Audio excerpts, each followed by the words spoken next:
ইংরেজ শাসনামলের তিনজন গুরুত্বপূর্ণ ব্যক্তির অবদানগুলো মনে রাখব কিভাবে।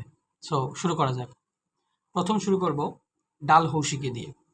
সো ডালহৌসির সাদা বিড়ালটাকে ডাকো। ডালহৌসির সাদা বিড়ালটাকে ডাকবো।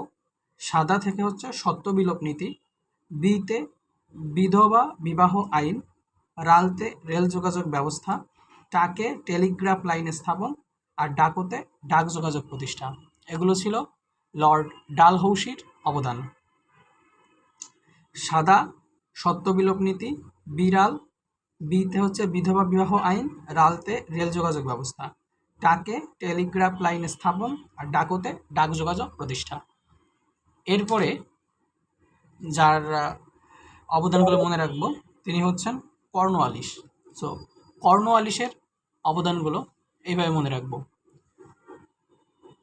কর্ণাটকের চিরস্থায়ী সূর্যাস্ত দেখতে 10 মিলে ভিড় জমায়। কর্ণাটকের কর্নওয়ালিস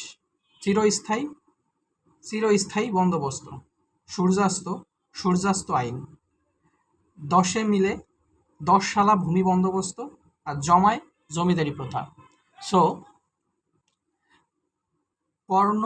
কর্ণাটকের চিরস্থায়ী সূর্যাস্ত দেখতে 10 মিলে ভিড় জমায়। এখান থেকে কর্নওয়ালিসের যে অবদানগুলো সেগুলো মনে রাখতে পারবো।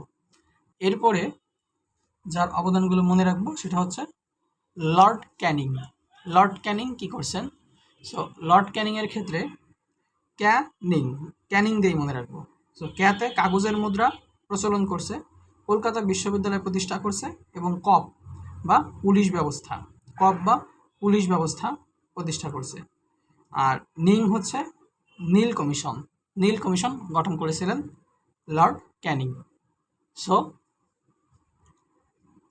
সাধারণ জ্ঞানের ইংরেজ শাসনামল অংশে এই 3টা ব্যক্তির অবদানগুলো থেকে প্রশ্ন আসলে আমরা আশা করি পারব।